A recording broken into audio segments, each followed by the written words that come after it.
Hey guys, what is up? It is the Fast Break Report here, bringing you guys another vlog. So, the Indiana Pacers went into Cleveland and ended up beating the Cavaliers in Game 1, 121-112. I have a lot of thoughts about this game. I watched this game all the way through.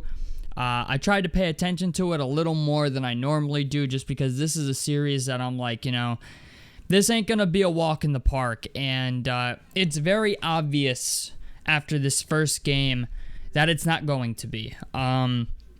This was a game that in the first quarter, we shot 67%. By the time halftime was over, we shot 60% from the field, which was very good. The problem is after halftime, we came out in the third quarter, and the third quarter wasn't that great. The third quarter was, we went on like a 3-minute and 30-second run where we didn't score a single point, which can't happen. I understand that happens sometimes in the regular season. The problem is with the Pacers, it happens more often than I'd like them to.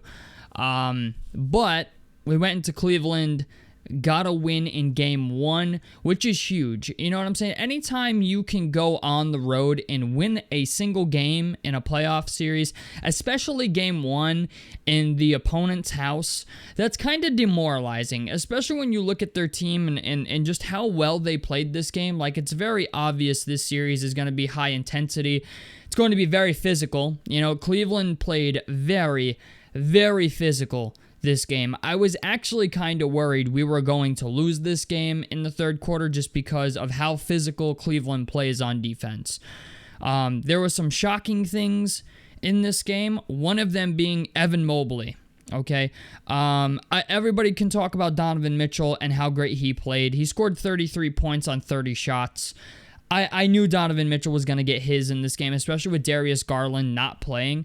But Evan Mobley coming out and putting up 20 points, having 10 rebounds, 2 assists. He shot 9 of 13 from the field and 2 of 5 from 3 with 2 steals. Max Strus was very impressive defensively. Jared Allen, he was all right. He was 12 and 5. Ty Jerome did 6th Man of the Year level things. He finished 3rd in 6th Man of the Year this year. But Ty Jerome had 21 points, 3 rebounds, 8 assists, shot 8 of 20 from the field. Ty Jerome took a lot of fucking shots. But like I said this before the series even started, like, Cleveland's got some firepower, man. DeAndre Hunter got injured in this game. He went up for a layup. Ben Mathurin ended up blocking him. And in the process of blocking him, he went down and got hurt, and I don't think ever checked back into the game. I could be wrong, but this game was just a very, very nail-biting game. It was. I'm going to be honest, man. If the rest of the series is this way, this series is going to go to 7 games. It just the intensity, the defense on both sides, it was pretty insane. Now, I will say this. Ben Mathurin in this game, I thought was decent. 4 or 10 from the field's not anything to call home about, but he was 3 of 5 from 3 with a block and only 1 turnover. Pascal Siakam was about as good as Pascal Siakam's going to be. He had 17 points, 8 rebounds, 4 assists in this game. Shot 6 of 15 from the field and 2 of 5 from 3. Had 1 steal. The problem is a lot of teams have figured out that Pascal Siakam is really fucking good. And Cleveland tried to do what Milwaukee did in this first game. They tried to be physical with Siakam, and it slowed him down a little bit, not a lot, but there were times that I thought Pascal Siakam got fouled and they simply didn't call it. There was one play specifically where Max Strus ran right into Pascal Siakam and made him drop the basketball, and Pascal Siakam picked it back up, and it was a double dribble when on a play earlier in the game, Aaron Nesmith ran into a defender, and it was an offensive foul on Aaron Nesmith. This was a game, it was very obvious. The refs, it just seemed like the refs didn't want us to win it. We ended up winning it, but it's going to be a very physical series. This is not going to be a series in which we come out of winning 4-0. I have a feeling Cleveland's going to win 1-2 games. Maybe we even go to game 7. But this series is going to be a nail biter the whole way down. That's what I got from game 1. Aaron Nesmith did Aaron Nesmith things in this game. He had a bullshit foul call on him in the beginning of the game where he supposedly tripped somebody. I think it was DeAndre Hunter.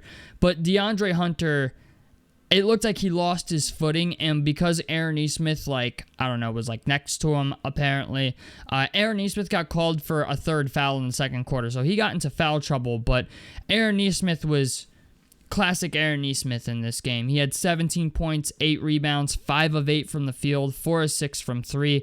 He had 1 block. He did have 5 personal fouls and 3 turnovers, but it's going to be what it's going to be. Next is Miles Turner. Miles Turner on the box score looks good because he had 13 points and 11 rebounds and 1 assist.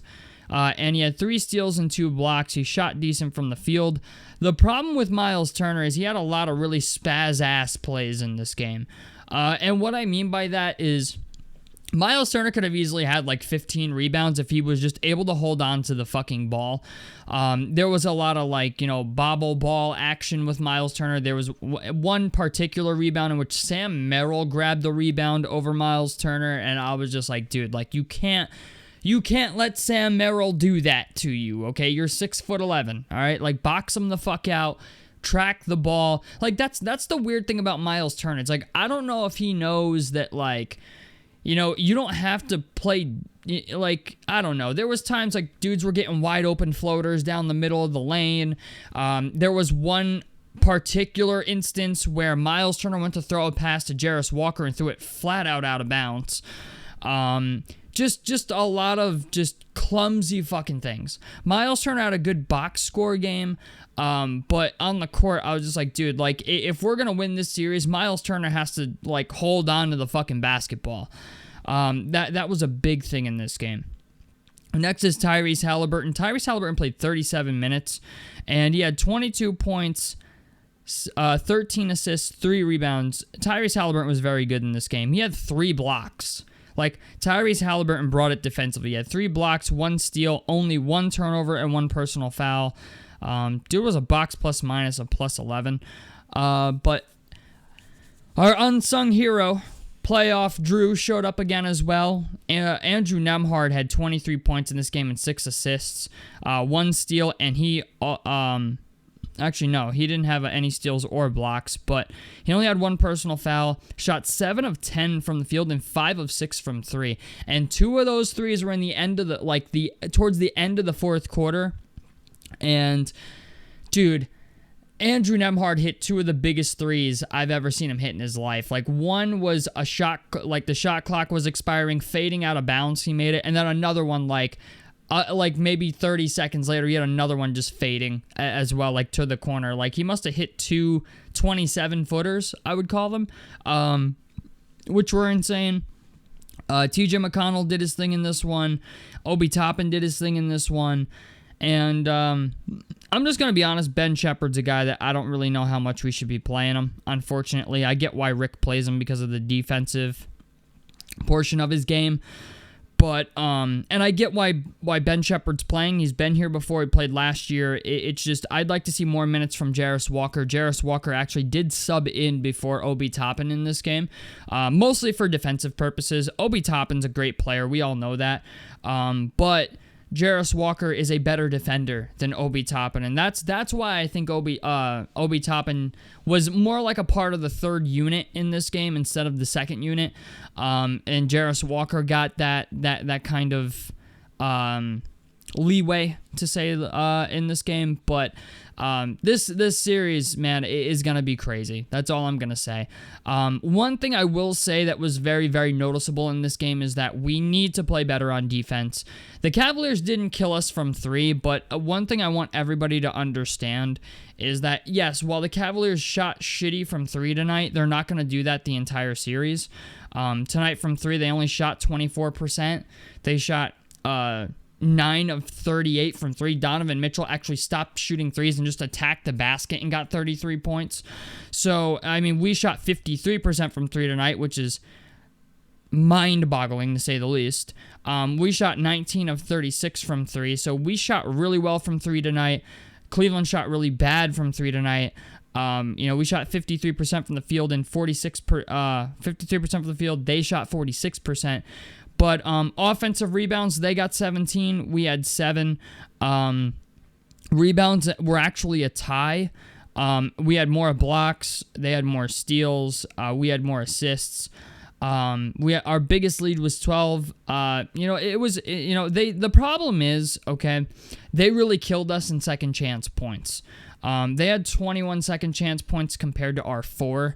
And that's why I say rebounding matters. Rebounding matters. Playing defense matters. And that's part of the reason I get on Miles Turner's ass so much is because, like, while he had a good game here, it's just the idea. It's like Miles is...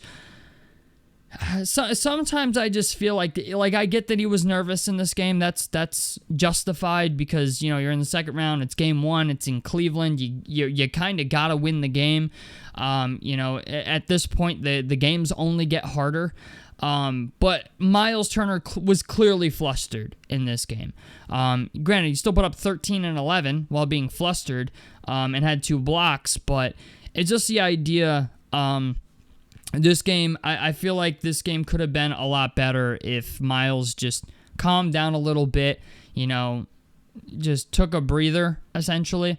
And it just, I don't know what it is, man. It just, there were certain moments in this game where I was like, it's not even that Miles Turner's bad. It's just like, there was just a lot of really spastic fucking moments out of Miles Turner. Like, it was actually noticeable. Like the pass out of bounds, I was like, dude, get your head in the fucking game. Like, that was my problem with the whole thing, is like, it just felt like Miles Turner was overwhelmed in this game, and he still played well, though. I mean, he had 13 points, 11 rebounds. I can't complain. The dude got a double-double and had 2 blocks. But what I did learn in this game is that Evan Mobley cannot be left open from 3. He will take them and make them. Mobley's bag is a lot deeper this year than it was last year. The past, Evan Mobley won Defensive Player of the Year this year. Ty Jerome was in conversations for Sixth Man of the Year this year. Donovan Mitchell is Donovan Mitchell. Darius Garland didn't even fucking play this game. So, yeah, like, it was important that we win Game 1, but it's also important to understand that we need to improve in Game 2. Defense has to be better. Rebounding has to be better. They're gonna play. We have to expect that they're gonna play physically this entire series, and we need to as well. We really need a big series out of Miles Turner and Ben Mathurin if we're to beat Cleveland. Cleveland's arguably just as deep a team as we are. We need big games out of Mathurin. We need big games out of McConnell. We need big games out of Obi Toppin. We need Miles. Aaron Nesmith was really big. He needs to continue to be big in this. Same thing with Nembhard. It's like, this is not a series where guys can take days off. And shout out to Tyrese, man. Tyrese played very, very well in this game. And he's been playing decent throughout the entire playoffs so far. So, you know what? I'm excited for this series. It looks like this series is going to be really, really good. It's just, I know we played well in this game. We played really well, actually. It's just, I hate to say this, but we're going to need to play better in the next 2 games. The good news is we only got 1 more game in Cleveland, and then we get to go back to Indy. And who knows? You know what I'm saying? If we can win Game 2 against Cleveland, anything is possible. You know what I'm saying? If we can win 2 games against Cleveland and then we play them at home, like they come to our house to play, it's possible it could be a sweep. But I don't think Darius Garland is going to sit out in Game 2 because he was a game-time decision tonight and just didn't go. I also, like I said, I don't think they're going to continue to shoot like shit from the three-point line. The other thing is also Cleveland plays the transition game a little bit better than I think people realize. There was a couple lobs in there as well, like Evan Mobley and Jared Allen were catching lobs on the fast break. So Cleveland can do that. Cleveland's a very multifaceted team. Like, they can play half-court offense, or they can do the full-court thing. I will say this, we're better against them when we can keep them off balance. Like when we just make them get out and run, like, okay, cool, you made a shot, cool, we're out and running, we're fucking going. Okay, this is what we do. If the Pacers can do that against Cleveland and just wear them down the entire series, we have a serious, legitimate chance to win this series. Not that I didn't think we had a chance to. It's just Cleveland's a very, very good team. And if we're going to beat them, we kind of have to play them the way we played every other team last year in the playoffs, the way we played Milwaukee, the way we played New York, right? Get out and run and wear them the fuck out. That's what we have to do in this series. And it worked very well in game 1, but like I said, let's not count our chickens before they hatch, but game 1 was a huge fucking win. It was really, really good. I feel like everybody played well, so we'll have to see. We'll have to see what the rest of the series brings. But tell me what you guys think about this down below in the comment section below. I like it helps me out. Subscribe if you guys want to see more on the Fast Break Report, and I'm out of this motherfucker. Peace, guys.